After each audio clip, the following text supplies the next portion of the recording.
But your ass! You will not laugh. You will not cry. You will learn by the numbers. I will teach you. Now get up!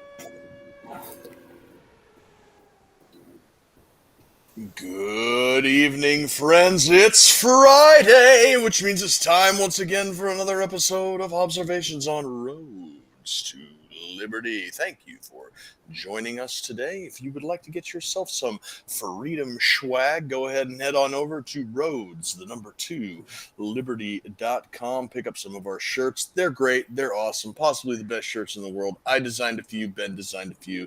They're fantastic. Tonight, August may have come and gone, but the real August was the friends we made along the way. And tonight we are talking to the boys from Arid USA, a purveyor of fine and quality accessories and aftermarket parts for the Steyr AUG. Gentlemen, Ian, John, how are you this evening? Fantastic. Doing awesome, man. Just happy to be here. Awesome, that's great. So, let's just kick it off from the beginning. Tell me a little bit about you guys and how you got started and what it is exactly that you do. John, you can lead since you're original founder there. Yeah. So, unfortunately, we don't have Martin with us tonight, who's sort of the brains, the engineer behind us all. But Martin and I are brothers-in-law. We married sisters, and we got to talking one day about some of his ideas and some of my ideas about things that we could do to improve weapon systems. And it just sort of got to the point where we were like, you know what, we gotta make this legit. We gotta start actually producing these things like full-on production. And so those improvements that we've been making primarily so far are improved trigger for the AUG, safeties, mag releases. Those things have come out. But honestly, the company started with us designing a bullpup, not related to the AUG, actually accepting pretty much everything AR-15. I think it was, and am I allowed to share my screen? I don't know if that's a. Please go ahead. Let's see. If you know how, I'm not entirely sure how to do that. I'm not either. If he shares it, I can put it up. Okay. Let me get a screenshot up here. So while he's figuring that out, I shared this with you during the preamble, but so I saw these guys on the bullpup forum, and I didn't know them at all, and I was like, oh, that's pretty cool. I like the AUG. I just bought one. That's pretty cool. So I was following them for a little while, and eventually the bullpup forum got shut down, unfortunately. And I was like, oh, damn, like, it kind of sucks. It's the only place that they were putting out information. After that, though, I saw Case Cook, T.N. Steyr. He made a post about some of their 3D printed prototype parts, and I was like, that's pretty interesting. So I reached out to him, and I was like, hey, can you get me in contact with Arid USA? And he was like, oh, dude, absolutely. And he gave me their email stuff, and I was talking to them about buying some 3D printed parts. And through conversation, I was speaking to Martin at the time, and I offered. I was like, hey, you guys don't really have a social media presence. Can I help? Martin was like, sure. And so they let me make an Instagram for them and everything. And I ran the Instagram for a while. And then after about, I want to say it was like 8-9 months of running Instagram, they offered me partial ownership of the company as well. And so that's kind of how I came to be. Okay. So you guys are primarily focusing on the AUG, the Steyr. What is the, what? Oh, there we go. So, okay, I'll save that question for a minute here. What are we looking at here, John? Okay, so top of the frame. This is the. I'm gonna solo it, John. Just don't think that you got dropped. It's gonna take up the whole screen here. Okay. Yeah, no worries. So top of this was our design for an AR-15 based bullpup. It was supposed to take. Well, it does take AR-15 bolts. I think the bolt carrier is proprietary. mags, triggers, grips. You can see kind of at the top there's a charging handle that was AR-15 inspired as well. Anyway, this was our original design. And then on the bottom here, we've got our AUG A5 design. We redesigned the stock. Uh, one of our more popular renderings here and products that we're coming out with soon is this top rail that extends all the way to the end of the barrel, and the M-LOK handguard that we've been producing. Now this is a little bit older of a rendering, but these handguards are coming out soon, and we're really excited about that. The top rails and handguards is going to be really a modernization of the AUG, something that we've been working on for years now. Has been this sort of taking an old weapons platform like the AUG that really hasn't seen a lot of love, and improving it, bringing it into the 21st century. Okay, so yeah, that's actually kind of where my question was going to be going in there, because here in the American market, it's like everything is AR-15, AR-15, AR-15, and you have other weapon systems like the AUG and some of the other ones out there that don't get nearly the amount of attention that the AR does, and quite frankly, a lot of these guns deserve to have a lot more attention to them. Everybody hems and haws about how great the AR is, and I said, well, the AR is not a great rifle. It was made into a great rifle, and if any other rifle got a fraction of the attention that it has over the years, it would be heads and shoulders above it. And I think that the AUG is a prime example of a gun that would probably benefit from what guys like you are doing, or even Steyr can afford to put a little bit of time and effort into modernizing their own rifle.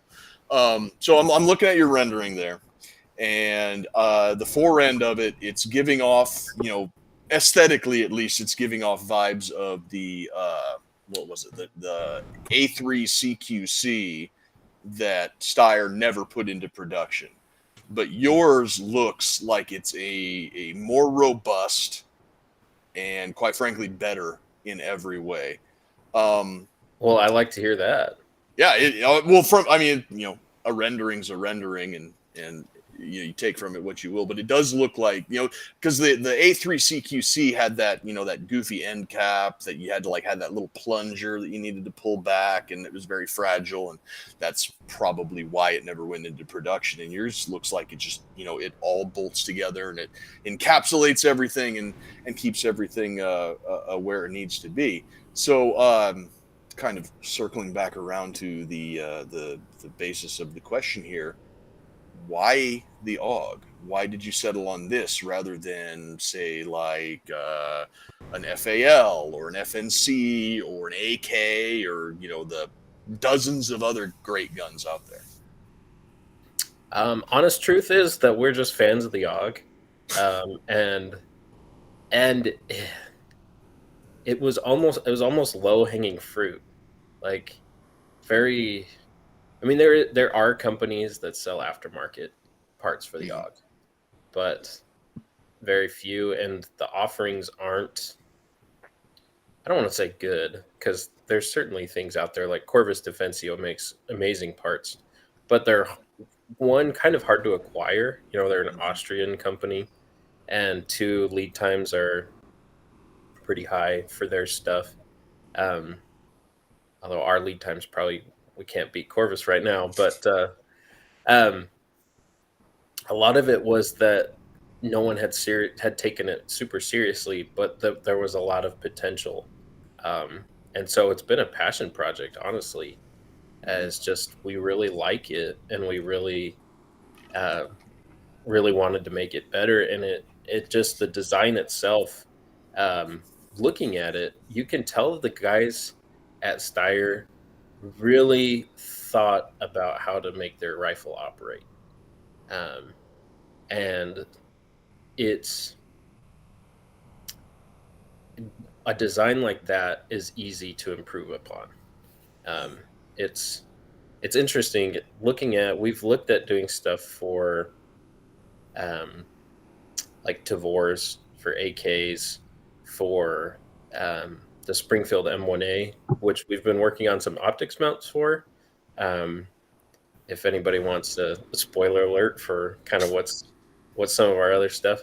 But those, it's interesting. The more we look into these designs, the more you see that there's not as much room for improvement just based on how the rifle is, or we haven't really looked too much into the pistol side of things because pistols are a very competitive market.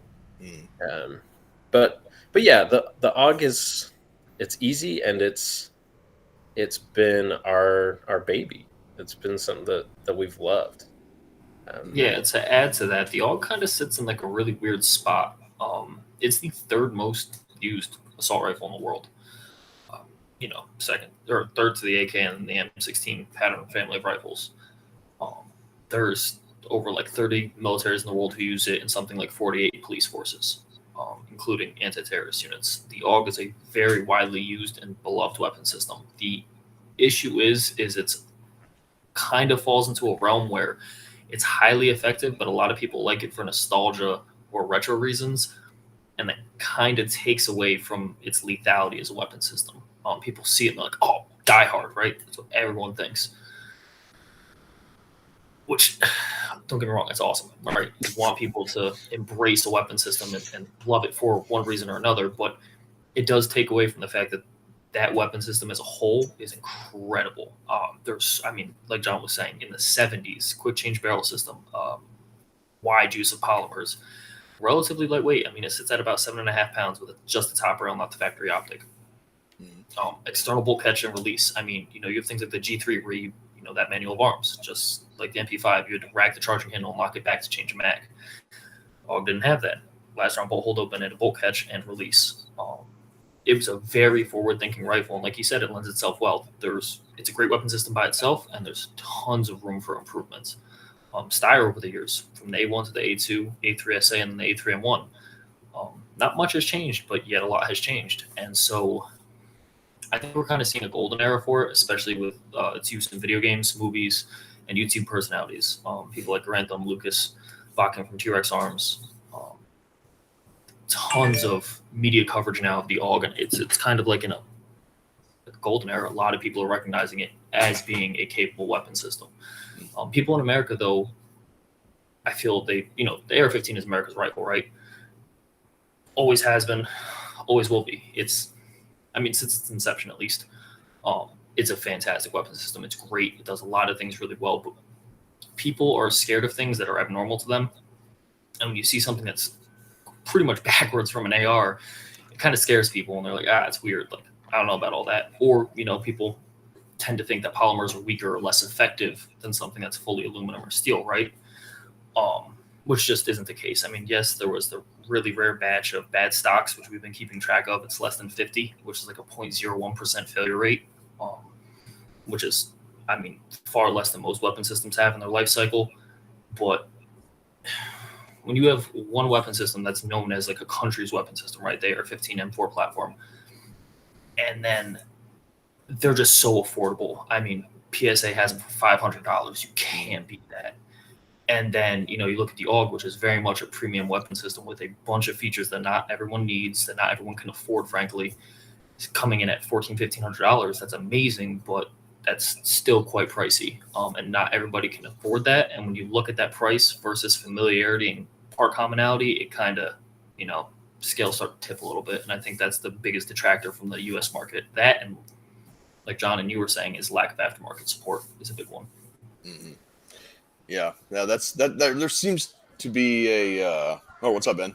I want to throw out. He touched on it a little bit. The AUG's got a little bit of a meme factor on it. There's a lot of games. You got to hit level 100 to unlock the Steyr AUG. Yeah, I mean, do you guys run into that or? As far as me doing customer service, I get a lot of the same questions, which never bothers me. I feel like it's kind of a fortuitous position. People are asking questions and they look, up to you, or they look for you for advice, which I think is awesome. So I will never have a problem answering the same question a million times. But a lot of people, like, is it reliable? Does the plastic hold up? Is it accurate? I mean, a lot of it does come from movies too, or things like it kind of sits in like a weird spot, yeah, where the pop culture references and stuff are definitely an influence on consumers, which is fine. I mean, they're getting into the weapon system. That's awesome. Yeah, I would say Call of Duty and Die Hard have probably sold more AUGs in the United States than any advertising by Steyr. That's I awesome. mean, Modern Warfare 2 is I'm a Die Hard AUG guy. Even before I owned one, I was like, dude, this thing is so freaking cool. Yeah, and it's that was kind of my big introduction into guns that weren't like hunting rifles and shotguns. I grew up on guns and everything, and when I started playing video games and watching movies more as I was growing up, I was like, what is that thing? I must know what that is. And so when the internet, I'm almost 40 years old, so I'm old enough to remember the pre-internet days, but when I finally got access to the internet, I'm like, what is this? What is this? What is this? And it just, spiraled out of control. And now I'm, I do what I do. I was in the Army. I was a small arms repairman in the Army. And then I worked at Hornady. And then I worked as a gunsmith at a gun store off post when I was still living down in Georgia. And now I'm a tool and die maker, so it all just kind of spirals out of control from video games and movies into potentially being able to design and make your own things. And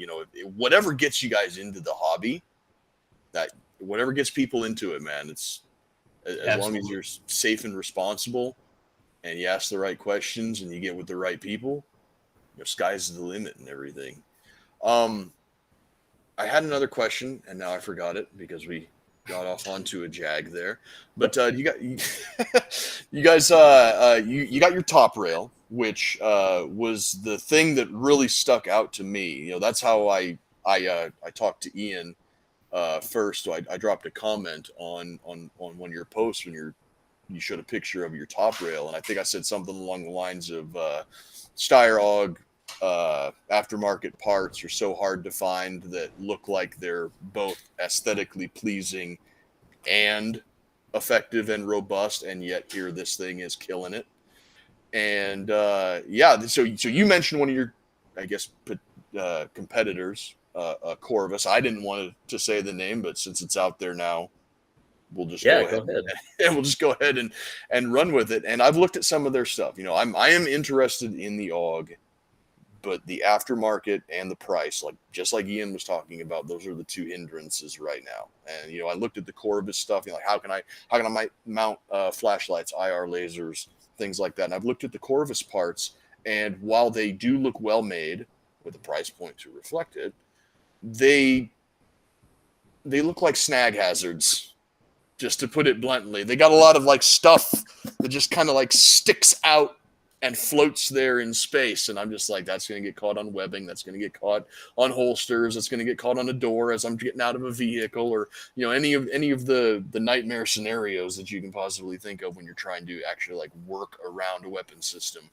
And then I found you guys, and from the pictures that I've seen on your Instagram, which if you guys out there listening right now need to find out more about these guys, go ahead and head on over to their Instagram. They got some great pictures of some great looking products. But from what I've seen of what you guys are putting out there in the renderings that John put up on the page, is you guys are not just throwing rails onto where you can get a rail on there and then having the consequences fall where they may. The stuff that you guys are doing, it looks like everything is tight, it's streamlined, and I guess you could say that rather than being an afterthought, it looks like it belongs, is probably what attracts me most to what you guys are doing. It looks like it was supposed to be there from the beginning rather than something that got tacked on. Does that make sense? Absolutely. Yeah. No, absolutely. That's been one Before of our... John speaks, by the way, we love Corvus Defensio, and Rainer is a good friend of ours. We have nothing but love for Corvus Defensio, by the way. They've been great help to us. Yeah, I should say that. If anybody is listening to this and wants to know about Corvus Defensio, good dudes, very similar to us. They're just Austrian. And that's pretty much the only difference between us and Corvus. Oh, and I think all of them are in the military over there, aren't they, Ian? Yeah, I believe they're all Austrian military. So they have something to gain from making their service That's- rifle a little bit better. Yeah, That's where yeah, a lot and they have of design comes from. hands-on experience with it. But you know, now that you say it, you're kind of right. Corvus does. They do kind of have some snag points now that I think about it. But maybe to them, you know, because their experience with the rifle, that it's worth it for them. Mhm. But I was thinking about their charging handle and maybe those QD points on one of their rails. I mean, I don't know. I'll have to try it. You know, I've got an A3M1. That was another thing that kind of we've done as a company is the A3M1 version of the AUG isn't offered anywhere but the United States. And so, And They what do offer what it in Europe now. oh, they do. Well, and hey, what is the significance of the difference between the A3 and the A3M1, just for people who don't know? Ian, do you want to say that? Do you want to explain it? Yeah. So we actually have a photo up on our Instagram. It's like one of our last 5 posts that has it says for anybody looking to buy our top rail. But basically, the A3SA is a flat plane receiver. It's completely flat and has a different bolt pattern. The M1 has this receiver extension, so it comes out and up, and that's what the QD socket is on the M1. And that is actually used as basically like a recoil lug or reinforcement lug for the factory optics. That's why no factory optics were ever offered for the SA. So the M1 has a rail base that stops before the barrel, and it has a QD socket that retains the front of the rail. Besides that, you know, it not being a flat plane receiver, it also has a different bolt pattern. Just that way, nobody can mix up rails between the two is my assumption, but I'm sure there's an actual engineering difference there that Steyr foresaw and decided to go with. Cool. Awesome. Yeah, I would say so. When the 40th anniversary AUGs came out, they wanted to offer the original optics, and those original optics for the aesthetic, mostly for people, is kind of contained. So the A3M1 is almost a mix of like an A2 receiver and an A3, and it just ends up kind of being in the way a little bit of this. Let me share my screen again. Kind of ends up being in the way of the top rails that we've got. And so one of the things that we had to design around that not many other people have designed around is this hump that's at the fore end of the rail. Okay. And That's the receiver extension. that's the receiver extension that is unique to the A3M1.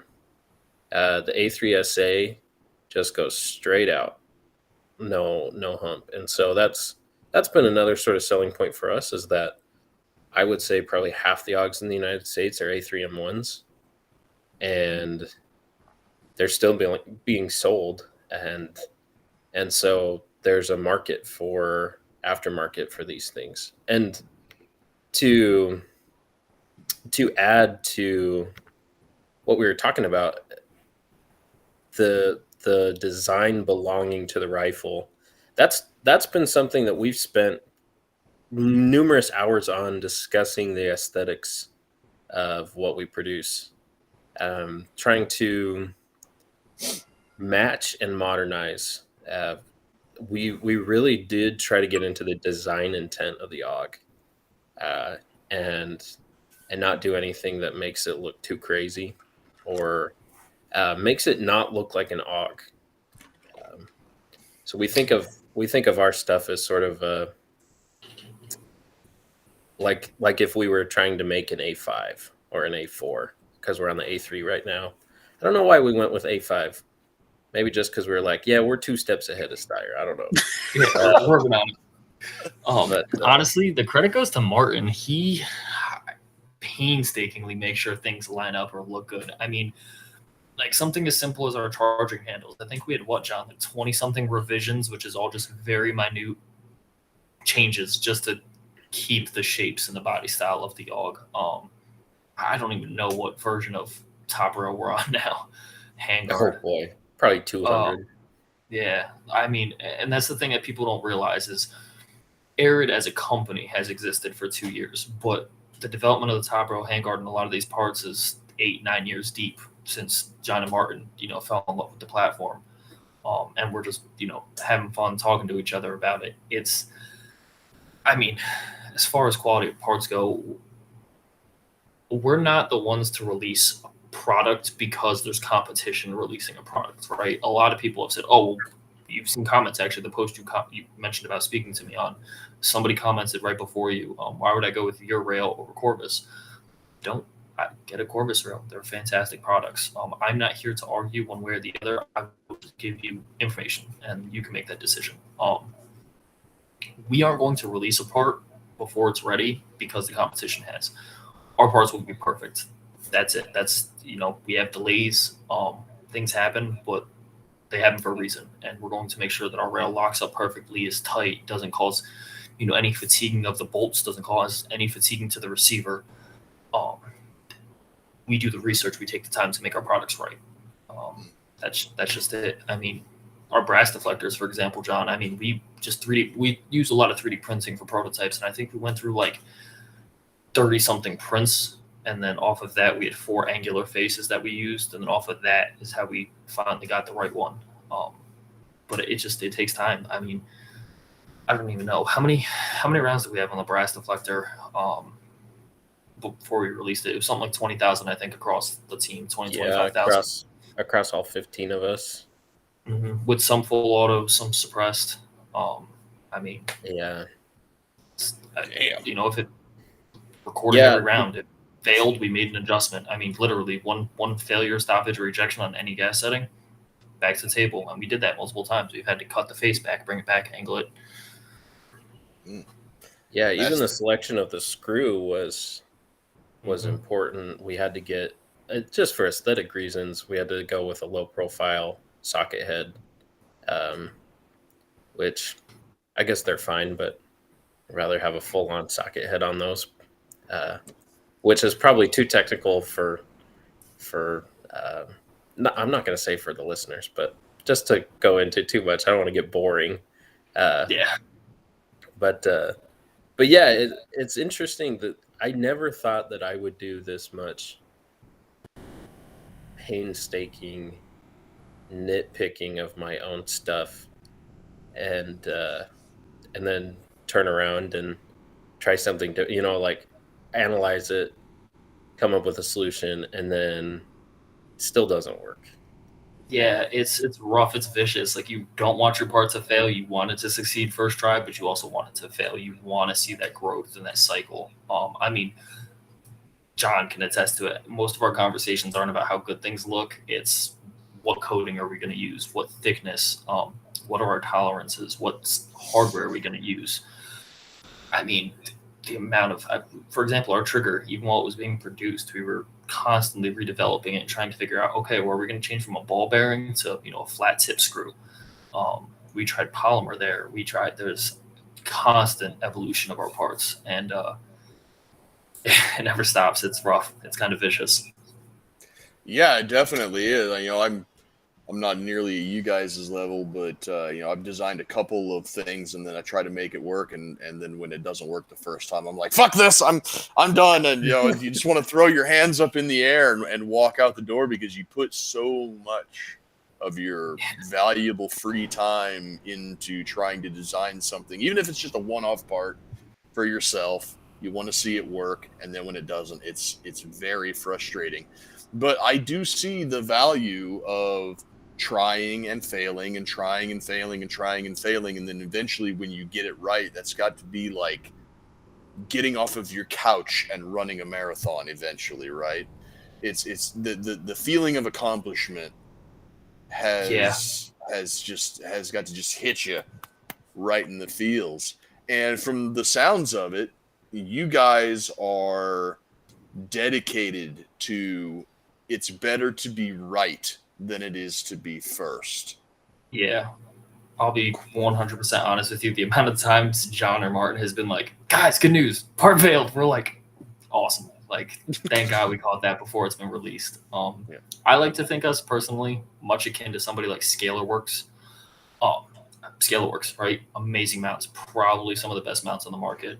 Mm-hmm. That's a team of engineers. They're dedicated to creating damn near perfect products, and they tell you on the website, they're not the cheapest, they're the most expensive, but they're also the best engineered products. Mm-hmm. I mean, they have, they've been around for a while, and they make really good stuff, but they don't release stuff very often because they make sure it's perfect, and we do that a lot.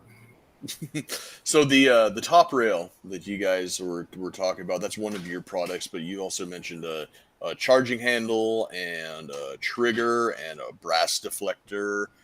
Tell us a little bit about that, because okay, before we get into just shotgun blasting everything, let's talk about triggers, because bullpups are notorious for having shit triggers.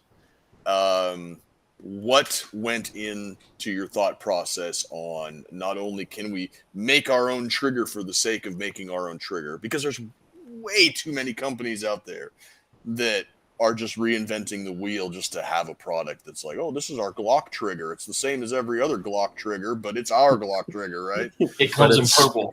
It's stamped with our name. Yeah, exactly. It comes in purple and it has our logo. Buy it for $150, But you guys' trigger, I'm going to assume, is not only just an Arid USA trigger for the AUG, but I'm going to assume that it's a better trigger for the AUG. So what went into it? What was your design philosophy? And what did you guys eventually come up with? Okay, so we've identified basically two problems with bullpup triggers. One is that they generally have a longer travel, just kind of for the sake of safety. Usually what they have is you have your trigger shoe, like on an AR-15 trigger. Your trigger shoe also is your sear. It connects to your hammer. You lift it and you drop the sear. Well, on a bullpup, your trigger shoe is way to the side or way forward of where your sear and your hammer are. So when you move your trigger backwards, there's a linkage that has to also move backwards and hit your sear. So there's general slop in that system. So we identified that, and that's the main complaint with the AUG trigger. Now with other bullpup triggers, they've taken up the slop, but they've made the pull really heavy and just generally not super tactile. And so with the AUG trigger, what we did is we made it tunable, which you can do with Steyr stock triggers, so that when you go to pull the trigger, there's very little pre-travel. You're right up against that sear. But then what we also did is we adjusted the trigger so that you can control the over travel distance. So once your trigger breaks, it stops instead of continuing to travel backward like a Glock trigger. Like if you shoot an AUG on a stock trigger, the trigger is pretty heavy and it's pretty mushy like a Glock trigger. That was when I first shot it. That was my main observation about the trigger. With our trigger, we reduce a little bit of the weight. A lot of that is taken up by just having aluminum on polymer, and we've got a ball bearing in the screw to help kind of reduce surface area for friction. We don't really reduce the pull weight, though, because we don't modify the trigger pack, which is where all the springs are. But what we do is we stop that over travel, we stop that mushiness, and you go from like a stock Glock trigger to, I would say, a smoother mil-spec AR-15 trigger. Like not quite as gritty as an AR-15 trigger, but you pull back, you hit a wall, and you pull through the wall, and that's it. Your trigger stops. And it seems simple, but it makes the experience so much more enjoyable. Yeah, that's a huge misunderstanding with our trigger, I think, is people think it's designed to reduce weight of the trigger pull, which it's not. Yeah. As John is saying, it's all feel-based. Right, yeah, because there is something that a lot of like newer shooters and even some experienced shooters they go for like these like 1.5 pound triggers, and it still feels like shit because it'll be gritty or have a lot of over travel or have a lot of take up. It's like, oh, my trigger's a pound and a half. It's like, yeah, but it still feels like shit, dude. You gotta do a little bit of work on that. But they just automatically equate weight of trigger pull with good trigger pull, and it's not that just at all. But yeah, it's because of the linkages and the fact that a lot of times the materials made for the linkages are usually either like a wire Yeah. or thin flat stamped stock material.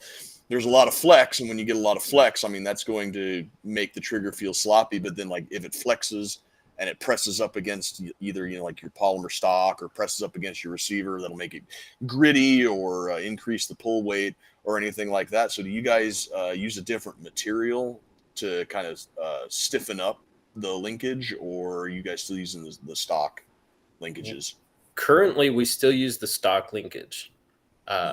We, however, do have a design for a laser cut stainless steel linkage that's a little bit beefier. Little spoiler. A little spoiler. Hey, listeners, if you know anyone that does laser cutting, hit us up on Instagram. Reputable is very important. I can help with that, actually. Heck yeah, dude! All perfect timing. I'll get you my boss's card, and maybe we can work something out. We have a laser. That'd be cutter. awesome. Heck yeah, dude! But yeah, so beefier stainless. Like, what is the current material that the AUG uses for its linkages? Steel wire stock. Stainless steel. I gotta be honest with you. I don't know what steel it is. I'm gonna guess it's like 1095 spring steel. But beyond that, I mean, that's just a guess. Educated guess. It's an educated guess, die, yeah. by the way. I don't know if you knew this, Hobbs. I'm also a tool and die guy, so. So it's not like a hardened or heat treated tool steel or something that's going to have a minimum degree of flex. It's going to have some springiness to it. Yeah, I think that's, and it could be a stainless steel wire, but it's probably only 50 thousandths thick diameter wire. It's I wouldn't say flimsy, because of the way that they've bent it and reinforced it. But it definitely is springy. Springy is the right word, I'd say. That's a huge thing. Again, back to the whole trigger that people seem to forget is that this is a military rifle, right? Like the AR-15 mil-spec trigger, it's not a bad trigger, right? It's decent, does its job well. It's not clean, it's not beautiful, it's not perfect, but it's a usable trigger. The factory AUG trigger, if properly tuned and adjusted, which a lot of people don't do, it does feel like trash, but once properly tuned and adjusted, it's very comparable to a standard mil-spec AR-15 trigger, especially the standard AUG full trigger linkage, not the NATO, which has half of a trigger linkage cut off, sits at about 8 to 9.5 pounds. Very similar to mil-spec. A lot of the components in engineering, right, that a lot of people seem to badger on Steyr for, saying it's bad decisions or bad materials or stupid, why would you do that? You're arguing with a group of engineers who were using materials that they had back in the 70s. And not only that, they have changed materials over time. They have refined things. You have a mil-spec, though, right? Whatever the Austrian military spec is, whatever they're requiring is what they have to do. On top of that, they also have to make sure it is safe. You have a bunch of 18 to 20-year-olds, fresh boots, who are getting shot at, and they're scared shitless, and they need to be able to make that rifle work in any condition that they're using it in. They also need to make sure that it's safe. Vehicle-borne operations. We all know how that goes. Shit goes sideways pretty quick. And a lot of these, the AUG's trigger as a whole, it runs off of a lot of scientific principles. There's no mechanical block for the trigger pack. That's a huge thing that people seem to forget. On an AR-15, that drum-style safety selector physically locks the trigger. The same can be said about the cross-block safety on the Steyr AUG. It physically locks the trigger, the actual trigger shoe that you're pulling on, but it doesn't lock the trigger pack. The trigger pack is its own thing, doing its own thing. at all times. So the materials being used are designed to work with the system as a whole. Whenever you change any one aspect or principle of that, scientifically and physically speaking, you're changing all the principles at play. Kinetic and static energies, as well as friction and mechanical safeties. The surface of the sear, for example, a lot of people like the Ratwork sear, and it's a great product. It does its job well, and it performs amazingly. If you are safe, you keep your finger off the trigger until you're ready to shoot, and rifle on safe until you're using your rifle. You'll never see a failure from the Ratwork sear, more than likely. When does it fail? When your rifle's off safe and you drop your rifle, which hopefully doesn't happen. And even then, it's a very slim chance because you're manipulating the trigger pack in a way it's not designed to be. With our trigger, for example, we don't touch the trigger pack. So any issues that our trigger might cause or may not cause can be eliminated by engaging the safety, which is how you should properly handle your firearm, right? Yep. So our trigger actually reduces pull weight, though, because of the engineering that Martin worked into it. Reduces so much friction in the system that it actually drops the weight by about 1 pound on the standard AUG or 2 pounds on the NATO, give or take, depending on stock variances and everything. So, like, yes, the trigger linkage is literally a piece of, like he said, 50,000 spring steel wire, but it does its job amazingly well. You don't want something super brittle or hard because it can break, right? When you're looking at things scientifically speaking, especially metals, again, not to get boring, like John said, but you have to look at the hearts of the system, right? The stiffness, the Rockwell hardness, tempering, all these things go into play. You have a super hard linkage and you're doing a vehicle-borne operation. All those vibrations from that vehicle, all that rough terrain, airborne, if you're jumping, that's a lot of shock load on that system. You pull that chute and that linkage is already hard and stiff, and now it's going, whatever free fall speed is, and then you pull that chute, all that G's hits that brittle linkage, and now you have hairline or stress fractures, right? Not good. You don't want that. Vehicle-borne operations, God forbid your fucking vehicle rolls over. That shock load onto your weapon system can break that trigger linkage. So that flimsiness, so-and-so, is actually to make sure that it can absorb these shocks and impacts. That's why we use springs on cars for suspension, because you want that rebound, you want that return to shape, you want that flexibility. So is it perfect? No. Does it make sure the rifle will work if you fuck up and get hurt? Yeah, it will. There's a lot of people that look for perfection but don't understand that there's pros and cons. There's give or take. You want something, you have to give up something to achieve it. Yeah, and you can't let perfection become the enemy of good.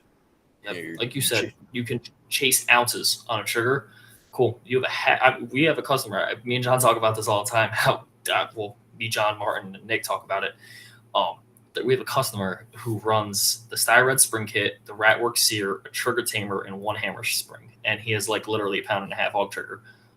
That's awesome, but that is incredibly unsafe. You could literally shoulder that rifle too hard and it would probably go off. There's just things you shouldn't do. But he has the lightest trigger probably ever on an AUG. I'll tell you what. Yeah, speaking of, people might question why we haven't really looked into reducing trigger weight. A lot of it is that a lot of people have done that already. Yeah, that too. But no one has really improved the tactile feel of the trigger. And also, we wouldn't want our trigger to reduce the weight significantly just by installing it, because we still want people to have that combat weight is what I would call it. I don't install anything over 6 pounds on any rifle that I intend to run hard. Just because I'm paranoid, I guess. I don't know. But I don't want it to be a liability. Right. And so to give people that option where you can modify your trigger pack and your trigger shoe separately, that's sort of kind of what we were going for there. Yeah. There's a margin of safety that comes with a heavier trigger pull, because typically when you're talking about a lighter trigger pull, it means less sear engagement surfaces. Usually, I mean, general rule of thumb. And when you have less sear engagement, you have obviously a less drop safe trigger. So, like you talk about, you go running and gunning with something, and then suddenly your gun goes off. It's a safety issue, it's a liability issue, and it could also be a legal issue if your gun doubles or triples because you have such a light degree of sear engagement. Now you got the ATF knocking on your door and shooting your dog, and nobody wants that Yeah. because they think you have a machine gun when all you just have is a possibly a poorly designed aftermarket part installed into your gun because you were chasing ounces on a trigger pull. Yeah. Yeah. So we gone over the top rail, which chef's kiss. I'm still just the aesthetics alone. I mean, the quality is there, obviously, from what you guys are talking about. But I mean, even if it was some dog shit made in China, I'd be like, yeah, that looks slick. But you guys are obviously head and shoulders above the Chinesium alloy import. But we talked about the triggers and the potential upcoming linkage bar, maybe. But what else do you guys got? You got the charging handles and safeties. You guys have safeties? Yeah, the safeties aren't anything terribly special, I'd say. I mean, they're aluminum, which is a step above the polymer, and they have rounded corners. That is one complaint that I've heard about the stock AUG is, holy shit, these safety corners are sharp. Why are they so sharp? Yeah, I have no idea. Okay, I love Steyr, and the AUG was amazing, but I don't think it would have been that hard to put bevels on those corners. I think I cut myself the first time I tried to run that thing seriously with the stock safety. I mean, I don't think I will. I think I already threw it away, to be honest. Like I kept my stock trigger to reinstall if I ever have the need to, which I don't think I will, over our trigger. But that safety is garbage. I just got rid of it. Like that was the single most important thing you can do. I'll say it right now to your AUG, as far as ergonomics go, is at least file the corners down on your safety. Your thumbs will thank you for life. It's like, why is it square? Is there? I don't know. That's the thing. Style safety. That's just traditional. If you look at like the Steyr SPP, which is the BNC and CP9, now is the current iteration. BNC bought the rights to it. The original Steyr MP9 or TMP, I think is what it was called, had the same crossblock style safety. I think it's just what they like squares.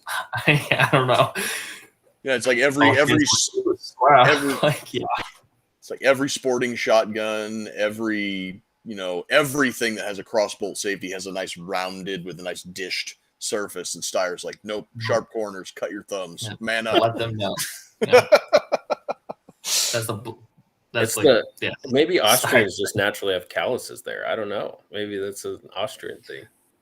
Another thing to note too is our safety is reversible. So if you're unfortunately left-handed, first of all, learn to shoot righty because you're just better off. But if you don't want to learn how to shoot righty, then if you take our safety and you actually just reverse it, now what was originally safe is now fire. So that way the safety isn't hanging over your hand, your firing hand. Oh, that's pretty slick. I'm sure there's some southpaws out there that'll appreciate that. So we got 10 minutes left here, and we've gone over triggers, top rails, safeties, linkages, charging handles. What's special about that? What did you guys do? Nothing crazy. Honestly, the charging handle is kind of one of our lower priority things just because we feel like there are a lot of good options out there. But ours are better. I'm joking. Ours is really solid. Is probably the best thing. And I think we have two designs. One where you can set the degree of your safety and then lock it so that it's more personalized. And then another one we have, I want to say it's perpendicular to the slot where it's in. So the Gearhead Works charging handle, it's inspired by that sort of that same angle that the Gearhead Works lives at. I know the Gearhead Works can flip up and is spring loaded. That one would just be solid right there. That one is sort of like the operator's choice as far as it's a solid piece. There's no screws except for to attach it to the charging piece. There's no like nothing can get loose on that. It's just like if you want to run and gun, you can rack your weapon on a door frame. You can that thing is mostly bomb proof is what we were going for. Maybe not ergonomically the most. We didn't put the most ergonomic thought into it as far as the angle and whatnot that it's there, but it's not going to cheese grate your hands on the top rail, which is one step above the OEM charging handle. So, and it's aluminum, so it's actually aluminum, yeah. So it's going to be a little bit more robust. You don't have to charge the weird like underhanded way with it. So props to Martin for designing that. Yeah. It's definitely one of those like bullets start flying and your fine motor skills are kind of dwindling. You're like, oh shit, it's just nice something big to grab here. Like it just kind of makes it simple and easy. Yeah, I still have a scar on my left index finger knuckle from when I overhand charged a G3 with a Picatinny rail forearm. So anything that it's common problem, many such cases, right? That's from the AUG.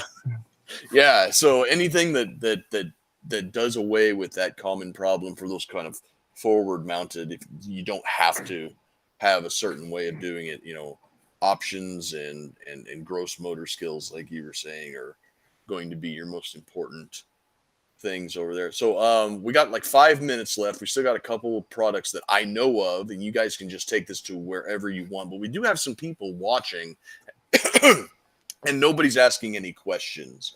So guys, if you're out there watching and you've got any questions, let's get the chat rolling, man. Get the algorithm to boost it up, because I want to do well. I want to see these guys do well. I want to sell you guys this stuff as much as you guys want to sell you guys this stuff. But for the next 5 or 6 minutes, just tell us about anything you want, what you got in the works, any of the other products you've got. Just take it away for the next 5 minutes. John brought up screws, and they're like, "Damn, this is boring," and everybody left. I have no questions now. He talked about screws. Yeah, that's it. Game's over. We actually have a few things that people know about with our AUG. Currently released products: trigger and safety, traditional style mag release. It's just aluminum, a little bit enlarged with changeable shoes. We have a brass deflector that people really like. It is the lightest and smallest on the market as far as aluminum goes. But products that are upcoming for the AUG is AK style mag release that some people are really looking forward to. Our handguard, which would attach to the top rail, and then we are working on a gas system as well. That AK, the way that the AUG reminded me. It's been a while since I've actually held one because I'm destitute and poor. But it's got it's got a button that's right behind the magazine, so you kind of grip the mag and then you press up to activate, and then you yank it out, right? Yeah. So it's thumb activated. You press your thumb up, grab it down, and yank it out. Okay. You guys are coming up with can we get a ban on Adam Cuthbertson? He says NATO gang. That's not acceptable. Not in these parts. No NATO AUGs. Sorry. Ian says this, but I own a NATO AUG. I just want to shout out to like NATO guys. It's okay to like AR-15 mags. Don't let Ian bully you. I will continue to bully you until morale improves and there's more standoffs. That's it. Well, there has to be something that's said for the absolute drippiness of the original waffle mag. It's got an external bolt catch and release, so it wins. There you go. Get your G3 manual arms out of here. The AK mag release, then instead of reaching up and throwing up your thumb into the stock and pulling down, you would just be gripping. You would be activating that. I would say it's more of like an MP5 mag release, because MP5 has you insert into the mag well and pull out of the mag well. But same sort of thumb activation. ambidextrous, of course, which the AUG is already ambidextrous on the mag release. But it's kind of hard. I find myself when I'm changing mags, I kind of have to slide because I'm trying to get my fingers down, You're but my using like thumb leverage up. off the mag. Yeah, it is.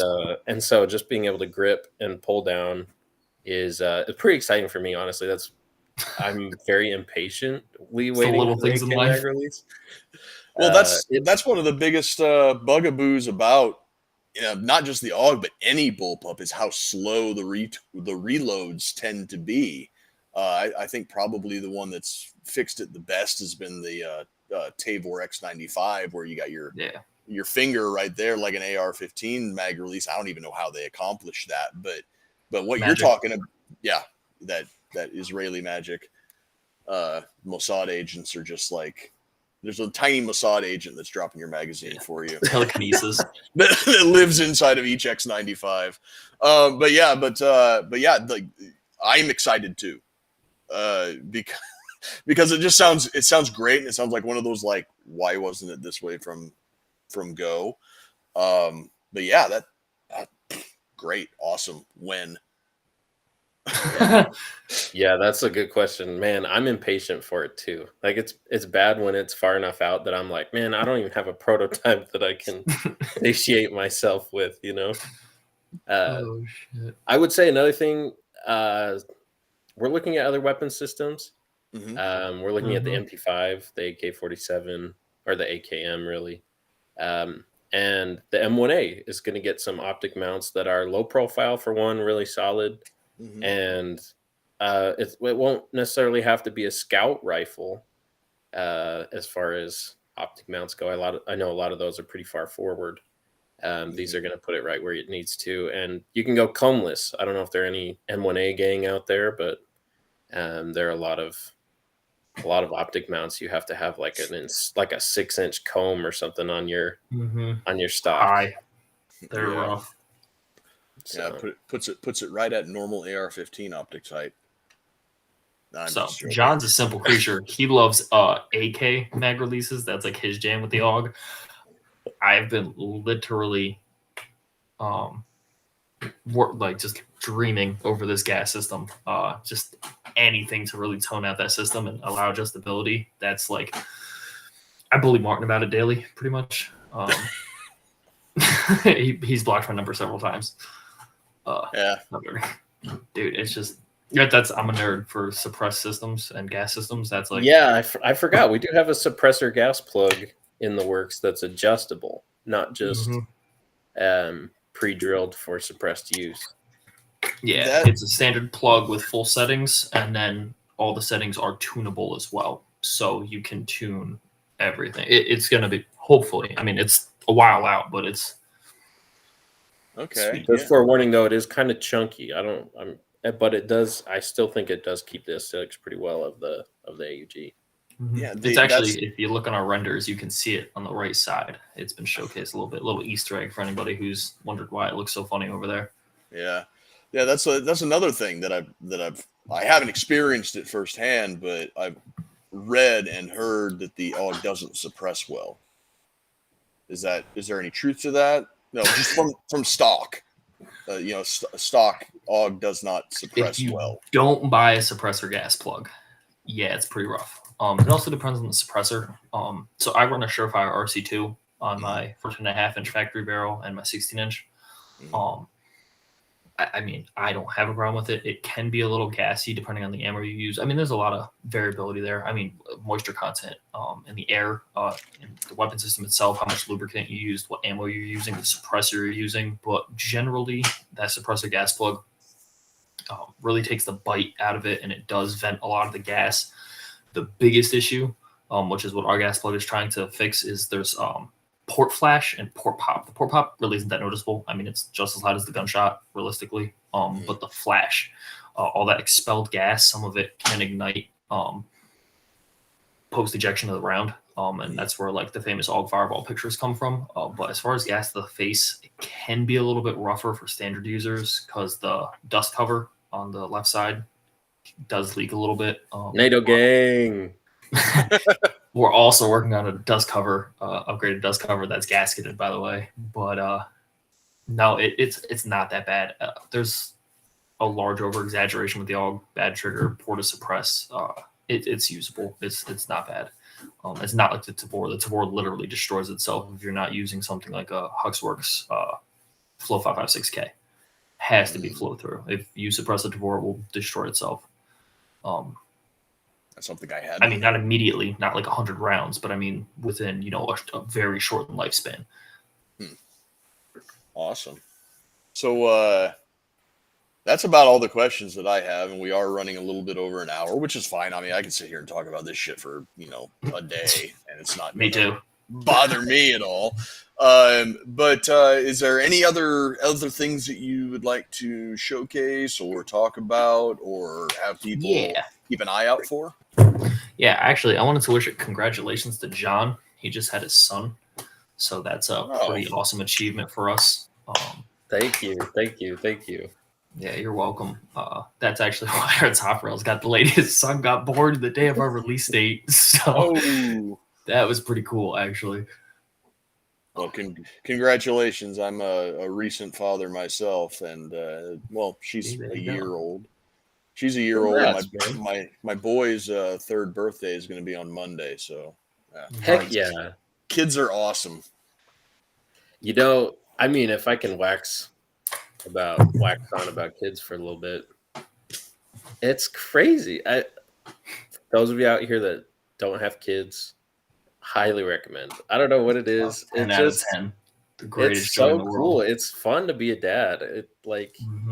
It's so cool to see this like little creature that you have like learn and grow, and it just makes you appreciate, I think, just humans in general, like how far I've come, in my life, learning things and growing and trying to be a good person and then trying to instill that on somebody else.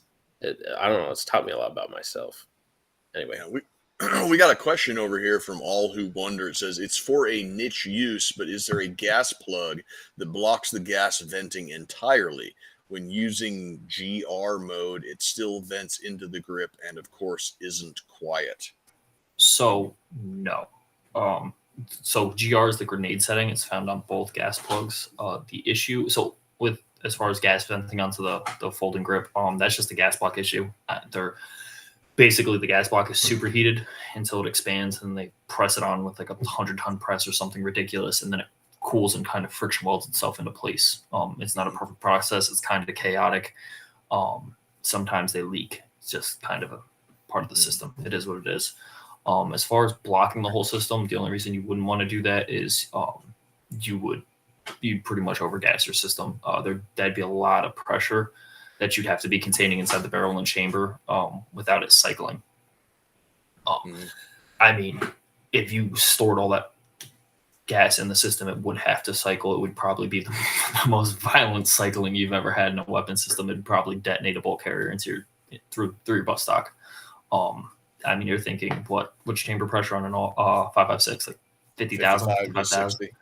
Yeah, 55,000. So you're containing 55,000 psi. Linear to your collarbone. That's not nice. That's why it vents all the gas out, so that way it's not a shock to the system. It's pretty much where it's at. Again, there is little things you can kind of do. Ammo selection is a huge thing. ADI, Australian Defence Industries F1 ammo, was designed for the M4 and the AUG platform specifically, and the powder blend that they use is a lot less gassy. It's not as... Besides that, I mean, it's kind of the nature of the beast. Bolt gun. They do make an AUG straight pull rifle, by the way, that has, I forget what they did. I don't know if the system is only vented or if it's sealed. I don't remember what they did, but they do have a straight pull only. It's offered in Britain. That's a neat little. There's your niche use right there. The straight pull AUG.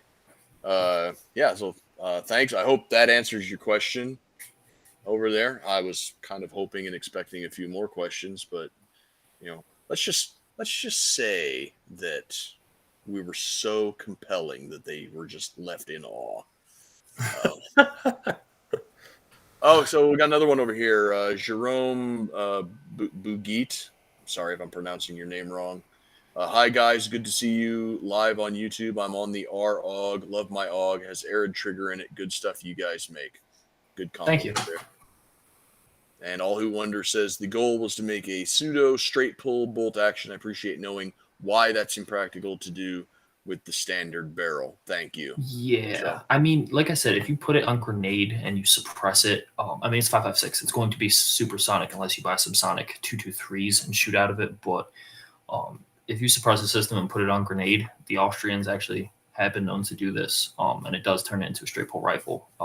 I've shot my AUG like that, and it's actually pretty pleasant. It tones out the shot very well, allows all the gas to vent through the suppressor and out the gas system. But yeah, there's no way to really contain all that system pressure safely. Yeah, so we might not understand the question exactly. There is a grenade setting on your gas plug if you want to turn it to that. There are 3 settings on a standard gas plug: normal, adverse, meaning like it's super cold outside, which I don't know of anyone that has ever needed adverse. Like, I've shot in negative 10 degrees and my rifle cycled amazing on normal. Probably better than when it's 70. Yeah, it was great. Honestly, it was so much smoother at that temperature, which makes sense because Austria is a cold country. And then there's grenade, which would only shoot 1 round. It won't cycle your bolt carrier. As far as gas venting, you still will have a little gas come out of your gas block. And that's just to help reduce that pressure on the chamber. So just FYI, I mean, if you wanted something that was like super, super quiet, and you want it to be, straight pull, I wouldn't necessarily recommend the AUG, but I wouldn't necessarily recommend anything in 5.56, just because of how fast of a round it is. Obviously that's why we have 300 blackout. So maybe we'll get those 300 blackout AUGs over here in the States. I hope, man. Which would be cool. I got some stuff I'll talk to you guys about offline, just stuff that I would love to see in not just the AUG, but in a lot of stuff. But we got some more compliments here from Jerome. He says he's doing a rifle class tomorrow, around 700 rounds. We'll take the AUG and ditch the AR. I did the same class with the OEM trigger, and after an hour of stuff involving rapid shooting, it wasn't the best experience. Looking forward to using the AUG primarily with your trigger. AUG at rifle classes, always a head turner, especially with woodland camo I have on it now, based on 81 gang. Yeah, you know what? Thank you, brother. I appreciate that, and I hope you have fun at your class tomorrow, and I hope it's a great learning experience. Everybody should take class, by the way. That's like mandatory gun ownership thing. You should just take class. Yeah, and hey, Jerome, while we have you here and you're going to be doing stuff, if you can take pictures or video or anything, guys, where can he send it to? So use some feedback. ARIDUS .cs@gmail.com. AridUS.cs@gmail.com. That's our customer service email. You can send it there. You can email, send it through us, our DMs at Arid_USA on Instagram. I always repost whenever anybody tags us in AUG related stuff. We got to build the community, man. Everybody's got to show some love. Yeah. Now that we're at the end of the show, the people are showing up here. Papa Blubs 52 says another R/AUG inhabitant here. Love the products. Out of curiosity, do you have a final release date and cost on the rails, as well as the AK style mag release? I haven't seen anything on that in a while. John is keeping all the AK style mag releases to himself. Yeah, sorry, I have like 600 and they're all mine. AK style mag release is not dead, but I wouldn't expect. We don't have a definite date on it. It still needs to be prototyped. It still needs to be verified that it works well. And just right now with top rails and handguards, a lot of our production capacity is limited by the fact that we all work full time, and there's only 4 of us, and so just so everybody here knows, I'm the guy who packs all the boxes, and It's his fault. No, I'm joking. so I'm sorry. I just had a son. I'm sorry, and you'll be getting your stuff soon. We also had a mix-up, and if you are waiting on your stuff and it's a trigger and safety combo, we accidentally got all 3 position safeties, just barely. So we were rushing regular 2-position semi-auto safeties through. Anyway, as far as price point and release on the top rails, so we decided we had a problem with our anodizing partners where they just didn't want to anodize. I don't know. They took we asked for like We a were 2-week quoted 2 turnaround, and weeks, we gave got them like a month, and got it back 2.5 months later. yeah. So we decided we've got really good guys that Cerakote, but we need to verify that the Cerakote doesn't interfere with any dimensions on our rails. So we're getting those Shout out Cerakoted one-off coating, by the way. next Tom, week. you're Yeah, amazing. so one-off coating, really great dudes. So we're getting those Cerakoted this weekend. The rails are running; they're being machined. They're going to be shipped to one-off next week sometime, and then once those are verified, we will be releasing. So I would give it 2, maybe 3 weeks, if we're being careful, for the release. And then I don't know exact price yet, but it'll be close to 200.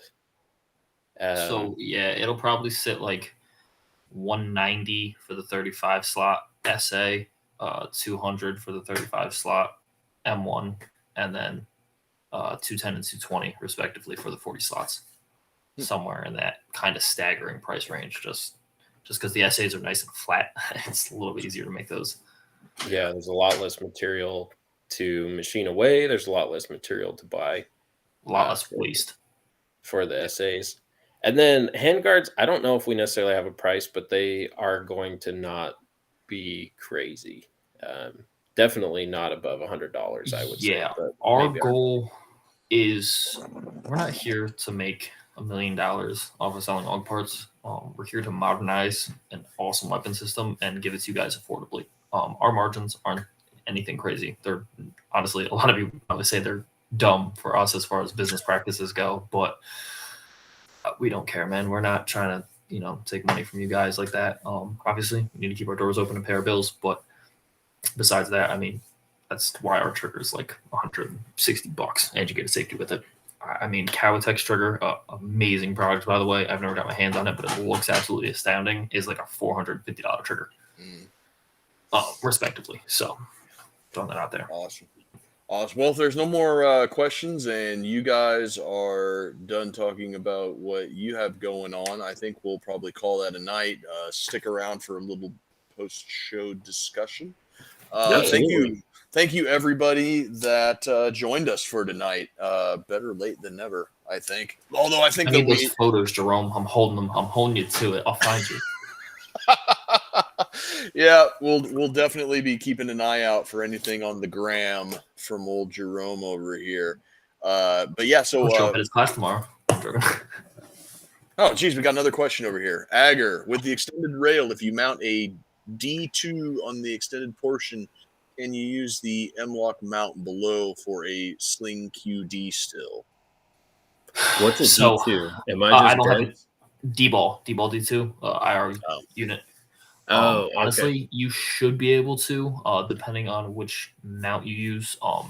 The QD, the M-lock mount below, isn't just for QD sockets. It's actually also used for scout lights. So if you wanted to direct mount a scout light underneath that, you should be able to, or any of the scout mounts, scout compatible mounts. It's that same pattern.